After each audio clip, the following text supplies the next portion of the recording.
మనం breaking news చూస్తున్నాం. Delhi liquor scam కేసులో కేసీఆర్ కూతురు కవితకు బెయిల్ మంజూరైంది. షరతులతో కూడిన బెయిల్ను సుప్రీంకోర్టు మంజూరు చేసింది. ఇక లేటెస్ట్ అప్డేట్స్ని పైన మరింత విశ్లేషణని మా ఇన్పుట్ ఎడిటర్ పవన్ లైవ్లో అందిస్తారు. పవన్, చెప్పండి, మొత్తం ఈ టోటల్ ఇష్యూని ఏ విధంగా అర్థం చేసుకోవాలి?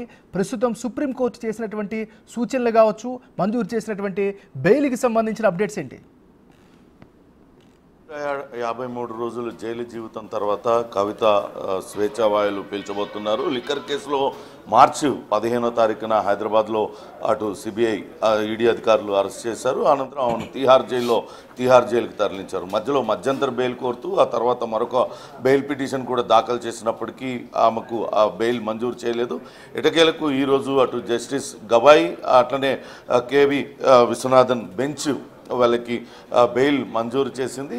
అటు ముకుల్ రహతోగి అటు కవిత తరపున వాదనలు వినిపించారు. ఇప్పటిదాకా ఈ కేసులో అనేక మంది కవితకు వ్యతిరేకంగా అటు స్టేట్మెంట్ ఇచ్చారు తప్పించి వాళ్ళు కూడా ఈ కేసులో వాళ్ళందరూ కూడా నిందితులుగా ఉన్నారు. నిందితులుగా ఉన్న వ్యక్తులే కవిత పాత్ర పైన స్టేట్మెంట్లు ఇచ్చారు. కానీ ఈ కేసుకు సంబంధించి ఆధారాలను మాత్రం ఇప్పటివరకు దర్యాప్తు సంస్థలు ఏవి కూడా సేకరించలేకపోయినాయి అనేది తన వాదనగా చెప్పారు. మొదటి నుంచి కూడా కవిత పైన ఒక ఆరోపణ చేస్తూ ఉన్నారు. 100 కోట్ల రూపాయల ముడుపులు చెల్లించారు సౌత్ గ్రూప్ తరపున అంటూ.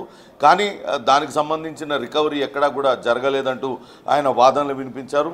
ఇప్పటికే బెయిల్ పొందిన మనీష్ సిసోడియాకి ఏ రకమైన నిబంధనలు వర్తిస్తాయో అవే నిబంధనలు అవే షరతులతో కవితకు బెయిల్ మంజూరు చేయాలంటూ ఆయన కోరారు. సాక్షుల్ని ప్రభావితం చేస్తున్నారంటూ అటు ఈడీ ఇతర దర్యాప్తు సంస్థల తరపున వాదనలు వినిపించిన న్యాయవాది రాజు వాదనలు వినిపించారు.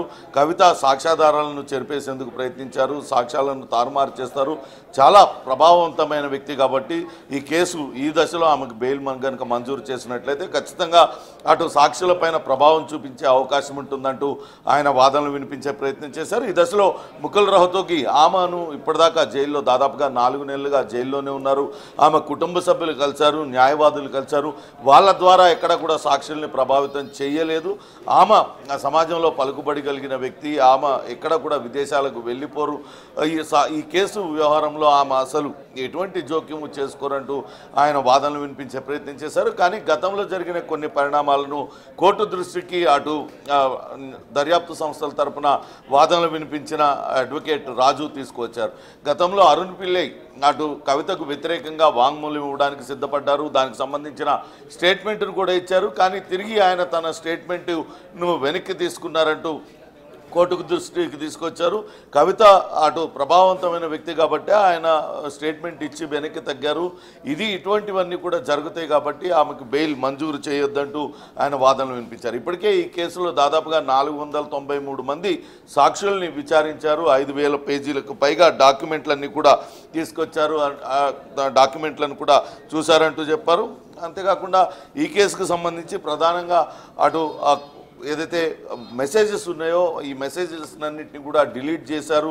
ఆమె సాక్ష్యం దొరకకుండా చేసేందుకు ప్రయత్నించారంటూ అటు దర్యాప్తు సంస్థల తరపు న్యాయవాది వాదనలు వినిపించే ప్రయత్నం చేశారు. ఒక దశలో సుప్రీంకోర్టు జోక్యం చేసుకొని సహజంగానే మెసేజ్లు లేకుంటే ఫోన్లో డాటా ఫుల్ అయిపోయినప్పుడు డిలీట్ చేస్తూ ఉంటారు కదా అంటూ అటు కోర్టు ప్రశ్నించింది. కానీ డిలీట్ చేయడం వేరు, ఫార్మాట్ చేయడం వేరు. కంప్లీట్గా ఆమెకు నోటీసులు ఇచ్చిన వెంటనే అప్పటిదాకా ఆమె వాడిన ఫోన్లన్నింటినీ కూడా ఫార్మాట్ చేసి వాటిని తన వద్ద పనిచేసే వాళ్లకు ఇచ్చేశారు. ఇదంతా కూడా అటు సాక్ష్యాధారాలను చెరిపివేసే ప్రయత్నం చేశారంటూ అటు ఆ కోర్టులో వాదనలు వినిపించే ప్రయత్నం చేశారు. అలానే ఈ కేసుకు సంబంధించి ఇంకా మరికొంతమంది నిందితులు వాళ్ళు ఇచ్చిన స్టేట్మెంట్స్ అన్నింటినీ కూడా కోర్టులో ప్రస్తావించారు. కానీ ఆ స్టేట్మెంట్స్ ఇచ్చిన నిందితులందరూ కూడా ఈ కేసుతో సంబంధం ఉన్న వాళ్ళందరూ కూడా అప్రూవల్గా మారిన తర్వాత బెయిల్ తీసుకున్నారు. కానీ అటు కవితకు ఈ కేసుకు ఎటువంటి సంబంధం లేదంటూ ఆయన వాదనలు వినిపించారు. ఖచ్చితంగా కేవలం సహనిందితులు ఇచ్చిన వాంగ్మూలాల ఆధారంగా ఆమెను జైల్లోనే ఉంచడం సరికాదు అంటూ చెప్పారు. కానీ మొదటి నుంచి కూడా ఈడీ పూర్తిగా ఈ కేసులో అటు కవితకు వ్యతిరేకంగా వాదనలు వినిపిస్తూ వచ్చింది. ఖచ్చితంగా కవిత పాత్ర పైన ఇప్పటికే చాలా స్పష్టమైన ఆధారాలు సేకరించామంటూ చెప్పింది. లిక్కర్ స్కామ్కి సంబంధించి ఆమె సౌత్ గ్రూప్ ఏర్పాటులో కవితనే కీలకంగా వ్యవహరించారు. ఈ 100 కోట్ల రూపాయలు ఆప్ నేతలకు చెల్లించారు. అటు ఆడిటర్ బుచ్చబాబుతో కలిసి ఆ లిక్కర్ పాలసీలో మార్పులు చేర్పులు చేశారు. అక్కడ కొంతమంది వ్యక్తులకు ఆమె డబ్బు అందజేశారు. దానికి సంబంధించి కవిత ఢిల్లీ పిఏగా ఉన్న వ్యక్తి కూడా వాంగ్మూలాన్ని నమోదు చేశామంటూ అటు ఆ వాదనలు వినిపించే ప్రయత్నం చేశారు. కానీ అటు ముకుల్ రహతోగి చేసిన వాదనల వైపే కోర్టు మొగ్గు చూపింది. దాంతో ఆమెకు బెయిల్ మంజూరు చేస్తున్నట్లుగా చెప్పింది. వాస్తవానికి మార్చి 15వ తారీఖున కవిత అరెస్టు జరిగింది. దానికన్నా ముందు 10 రోజుల ముందు ఈడీ నోటీసులు ఇస్తే ఈడీ నోటీసులకు కవిత హాజరు కాలేదు. మొట్టమొదటిగా 2022 జూలైలో లిక్కర్ స్కామ్ వెలుగులోకి వచ్చింది. ఆ తర్వాత 5 నెలల తర్వాత సిబిఐ అధికారులు ఆమె నివాసంలోనే ఆమెను విచారించారు. 7 గంటల పాటు విచారించారు. 2023 మార్చి 11వ తారీఖున మొట్టమొదటిసారిగా ఈడీ విచారణకు ఢిల్లీలో కవిత హాజరైంది. ఆ తర్వాత 16, 20వ తారీఖు, 21వ తారీఖున ఢిల్లీలోనే కవితను విచారించారు. ఆ సందర్భంగా కవిత తాను వాడేసిన 8 ఫోన్లను కూడా ఈడీ అధికారులకు ఇచ్చారు. గతంలో ఇప్పటికే ఈ కేసుకు సంబంధించి 2 ఛార్జ్షీట్లు దాఖలయ్యాయి.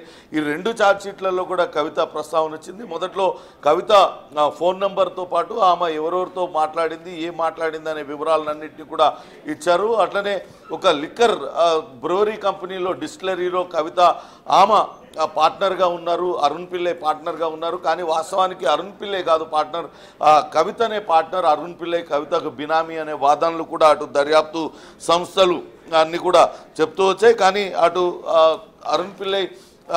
అరుణ్ పిల్లైకి సంబంధించి వాదనలు కూడా చేశారు. అరుణ్ పిల్లై సాక్షిగా ఆయన ముందుకు వచ్చి తర్వాత వెనక్కి తగ్గడం, ఇవన్నీ కూడా ఈ దశలో కనుక కవితకు బెయిల్ మంజూరు చేస్తే కొంతవరకు దర్యాప్తుకు ఇబ్బంది ఎదురవుతుందంటూ అటు దర్యాప్తు సంస్థల తరపు న్యాయవాది వాదనలు వినిపించారు. కానీ ఇక్కడ ముకుల్ రహతోగి చేసిన చాలా కీలకమైన వాదనలు, వాటిలన్నింటినీ కూడా కోర్టు పరిగణలోకి తీసుకున్నదనే భావించాలి.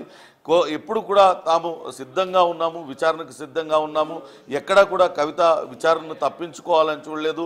ఆమె స్వచ్ఛందంగా ఆమంతటా ఆమె మొదటిసారిగా విచారణకు హాజరైంది. దాదాపుగా 7 గంటల పాటు సిబిఐ అధికారులు ఆమె నివాసంలో హైదరాబాద్లో విచారించారు. ఆ తర్వాత ఈడీ అధికారులు కూడా 4 రోజుల పాటు దాదాపుగా 20 గంటలు పైగా ఆమెను దాదాపు 30 గంటలు పైగా ఆమెను విచారించారు. విచారణలో అన్ని విషయాలు కూడా వెల్లడించింది. కేవలం స్టేట్మెంట్ల ఆధారంగానే, సహనిందితులు ఇచ్చిన స్టేట్మెంట్ల ఆధారంగానే ఈమెను జైల్లో ఎలా ఉంచుతారు, ఈమె బెయిల్ పొందడానికి పూర్తి అర్హత ఉన్నది, ఈమె ఇక్కడ కూడా కేసులో ప్రభావితం చేయలేదు, సాక్షులను ప్రభావితం చేయలేదంటూ ఆయన చేసిన వాదనల వైపు మొగ్గు చూపింది. ఈ కేసులో బెయిల్ పొందేందుకు ఎటువంటి షరతులు విధించినా సిద్ధంగా ఉన్నామని చెప్పడంతో షరతులతో కూడిన బెయిల్ని అయితే మంజూరు చేసింది. చూడాలి, ఇప్పటికే అటు BRS working president KTR, Harish Rao, ఇతర నాయకులందరూ కూడా, నేతలందరూ కూడా ఢిల్లీ చేరుకున్నారు. వీలైనంత త్వరగా కోర్టు విధించిన షరతులకు సంబంధించిన ప్రక్రియ అంతా కూడా పూర్తి చేస్తారు. బాండ్స్ సమర్పించడం కానీ ఇతరత్ర ప్రక్రియ అంతా పూర్తి చేసి వీలైతే ఈరోజు సాయంత్రమే ఆమెను తీహార్ జైలు నుంచి ఆమెను బయటకు తీసుకొచ్చే ప్రయత్నం అయితే నేతలు చేస్తున్నట్టుగా తెలుస్తుంది. మొత్తం మీద సుదీర్ఘంగా జైల్లోనే గడిపారు. ఇటీవల కేటీఆర్ కూడా ఆయన మాట్లాడారు, రగులుతున్న అగ్నిపర్వతంలాగున్న బిడ్డను కావాలనే జైల్లో పెట్టారు. ఇంతవరకు కేసీఆర్ ఒక్కసారి కూడా అటు కవితను జైల్లో పోయి కలవడానికి ఆయన ప్రయత్నించలేదు. కానీ ఆయన ఫామ్ హౌస్కే పరిమితం అయిపోయారు. ఎప్పుడు కూడా కవిత అరెస్టు పైన మాట్లాడలేదు. ఇటీవలనే ఒక సమావేశంలో ఆయన మాట్లాడారు, తాను అగ్నిపర్వతంలాగున్నాను, తన బిడ్డ జైల్లోనే ఉంది, ఆ బాధ ఉంది అంటూ ఆయన తీవ్రమైన భావోద్వేగానికి గురైన పరిస్థితిని కూడా చూసాం. ఎట్టకేలకు ఈరోజు అటు బెయిల్ మంజూరు కావడంతో బీఆర్ఎస్ శ్రేణులు కొంత ఆనందాన్ని వ్యక్తం చేస్తున్న పరిస్థితి ఉంది. చూడాలి, దర్యాప్తు సంస్థలు మరి బెయిల్ పైన తిరిగి అప్పీల్కి వెళ్తాయా లేదా అనేది కూడా వేచి చూడాలి. ఏదేమైనప్పటికీ ఈరోజు ఆ కవిత అటు జైలు నుంచి విడుదలవుతుందా, లేకుంటే ఇవన్నీ కూడా ప్రక్రియలు పూర్తి చేసుకొని జైలు నుంచి విడుదలవుతుందా, లేకుంటే రేపు విడుదలవుతుందా అనేది కూడా చూడాలి. ఇక్కడ బీఆర్ఎస్ శ్రేణులు మాత్రం సంబరాలకి సిద్ధం అవుతున్న పరిస్థితి అయితే ఉంది. అటు దర్యాప్తు సంస్థలు కూడా దీనిపైన అప్పీల్ చేయాలనే భావిస్తున్నట్టుగా తెలుస్తోంది. ఎంఎన్ఆర్, మరి ఒకవేళ అప్పీల్కి కనుక వెళ్ళినట్లయితే ఏం జరిగే అవకాశం ఉంది? తదుపరి కార్యాచరణ ఏ విధంగా ఉండే ఛాన్స్ ఉంది? ఖచ్చితంగా ఇప్పటికే మనీష్ సిసోడియాకి బెయిల్ మంజూరు చేసింది. గతంలో అటు ఢిల్లీ ముఖ్యమంత్రిగా ఉన్న కేజ్రీవాల్కు బెయిల్ మంజూరు చేసింది. కేజ్రీవాల్ బెయిల్ పైన అటు అపీల్కి వెళ్ళారు, బెయిల్ రద్దయింది.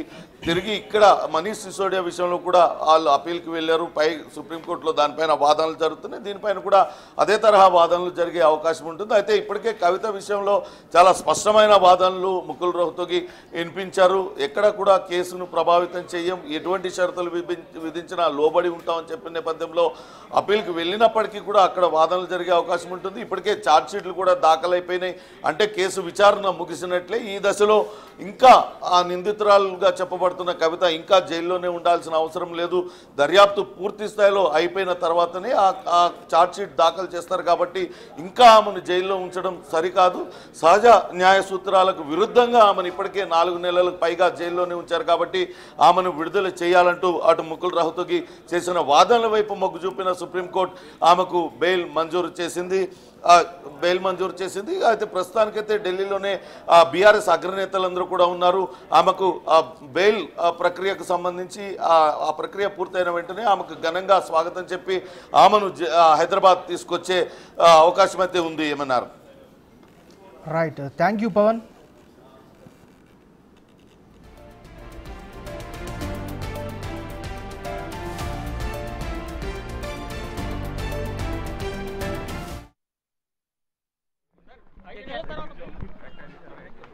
आराम से आराम से आराम से सर एक